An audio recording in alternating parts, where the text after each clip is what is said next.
সুপ্রিয় দর্শক আসসালামু আলাইকুম। আরও একটি নতুন ভিডিওতে স্বাগতম জানাচ্ছি সবাইকে। আজকের ভিডিওতে থাকছে মুরগির মাংস দিয়ে বিরিয়ানি রান্নার রেসিপি। তো প্রথমেই আমি তেল দিয়ে দেব।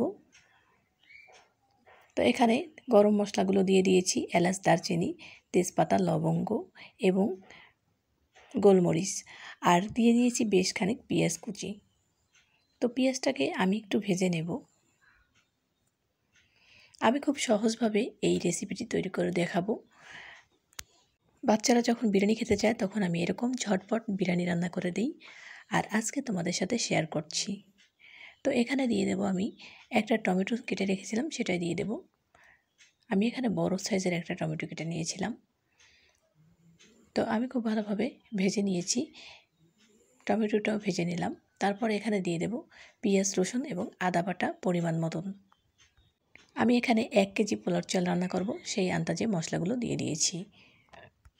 মশলাগুলোকে খুব ভালোভাবে মিশিয়ে নিচ্ছি। তো তারপরে আমি বাকি মশলাগুলো দিয়ে দেব। তো এখানে জয়ফল, গরম মশলার গুঁড়া এবং ধনিয়া এবং জিরার গুঁড়া দিয়ে দিয়েছি, আর এলাচ, দারচিনির গুঁড়াও এখানে দিয়ে দিয়েছি। তো ভালোভাবে মিশিয়ে নেব। এখন আমি একটুখানি পানি দিয়ে দেব যাতে মশলাটা পুড়ে না যায় আর মশলাটা খুব ভালোভাবে কষানো হয়ে যায়। এখানে আমি গুঁড়ো মরিচের গুঁড়া দিয়ে দিলাম 2 চামচ পরিমাণের। গুঁড়ো মরিচের গুঁড়া দিলে কালারটা খুব সুন্দর আসে। সাধারণত বিয়েবাড়িতে এভাবে বিরিয়ানি রান্না করা হয়। তো আমি এখন হালিম মিক্স বিরিয়ানির মশলা দিয়ে দেব। তো অর্ধেকটা আমি এখানে দিয়ে দেব আর অর্ধেকটা রেখে দেব। তো খুব ভালোভাবে মিশিয়ে নেব।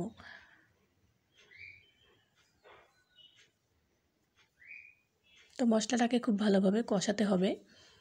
তারপরে এখানে আমি মুরগির মাংস দিয়ে দিলাম। আমি ছোট ছোট করে কেটে নিয়েছি মুরগির মাংস, সেগুলো এখানে দিয়ে দিলাম। তোমরা চাইলে এখানে বড় বড় সাইজ করে কেটে নিতে পারো মুরগির মাংস, সেটাও দিয়ে দিতে পারো। আর ভেজে রাখা মুরগির মাংসটাও এখানে দিতে পারো। আমি সবসময় এরকম সহজভাবে রান্না করি, আর খেতে কিন্তু এটা অসম্ভব মজার হয়। এখন এখানে আরেকটু পানি দিয়ে দিলাম মুরগির মাংসটা কষানোর জন্য। তো ঢেকে দেব। এখন আমি আর এখানে কোনো পানি ব্যবহার করব না, এই পানিতেই মুরগির মাংসটা সেদ্ধ হয়ে যাবে। যেহেতু মুরগির মাংস সেদ্ধ হতে খুব বেশি সময় লাগে না, তো আমি চুলার আঁচটা কমিয়ে মুরগির মাংসটা সেদ্ধ করে নেব। আবার ঢেকে দেব। তো মাঝে মাঝে আমি এরকম নাড়াচাড়া দিয়ে দেব যাতে ভিতরটা পুড়ে না যায়। আর এখন একটু লবণ দিয়ে দিলাম। আমি একসাথে সব লবণ দিয়ে দিয়েছি পরিমাণ মতন। তো ভালোভাবে নেড়ে চেড়ে দেব, তারপরে আবার ঢেকে দেব।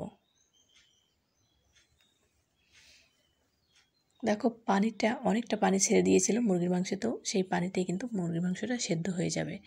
তো এখন আমি আলু দিয়ে দেব। আমি আলুটা আগে থেকে ভেজে রেখেছিলাম, সেটাই এখানে দিয়ে দিলাম।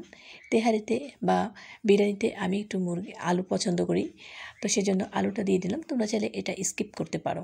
তো এখন আমি পোলার চালটা দিয়ে দেব। পোলার চালের সাথে আমি কিন্তু কাঁচামরিচ দিয়েছিলাম কয়েকটা। তো খুব ভালোভাবে মিশিয়ে নিতে হবে। এভাবে বিরিয়ানি রান্না করলে বাসার সবাই খুব পছন্দ করে। আর তোমরা যারা বিরিয়ানি রাঁধতে একদম নতুন তারা কিন্তু এইভাবে রান্না করতে পারো, খুব ঝটপট হয়ে যায় এবং খেতেও অনেক ভালো লাগে। একদম রেস্টুরেন্ট স্টাইলেই স্বাদটা কিন্তু আসে। ঝটপট রান্না করতে চাইলে এভাবে রান্না করতে পারো। যেহেতু আমাদের গৃহিণীদের হাতে সময় খুব কম থাকে, তো ঝটপট এভাবেই রান্না করা আমার জন্য একদম সহজ। তো আমি এভাবেই রান্না করি। তো এখন আমি গরম করে রেখেছিলাম পানি পরিমাণ মতন, তো আমি সেটাই এখন এখানে দিয়ে দিচ্ছি।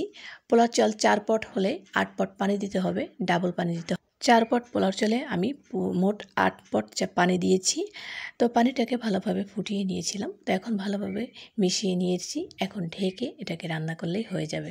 তো এই পর্যায়ে কিন্তু আমি সেই বাকি মশলাটা দিয়ে দেব। বিরিয়ানির যে বাকি মশলাটা ছিল সেটা দিয়ে দেব। আমি কিন্তু এখানে বিরিয়ানির মশলাটা ব্যবহার, রাঁধুনি বিরিয়ানির মশলা দিয়ে কিন্তু খুব চটজলদি এভাবে বিরিয়ানি রান্না করা যায়। তো এখন আমি এটাকে ঢেকে দেব, কিছুক্ষণ রান্না করে নেব। আমি কিন্তু এখন একদম মিডিয়াম আঁচে রান্না করে নেব। তো তো হয়ে গেছে, আমি উপর থেকে পেঁয়াজ বেরেস্তা ছিটিয়ে দিয়েছিলাম। তো এখন পরিবেশনের পালা।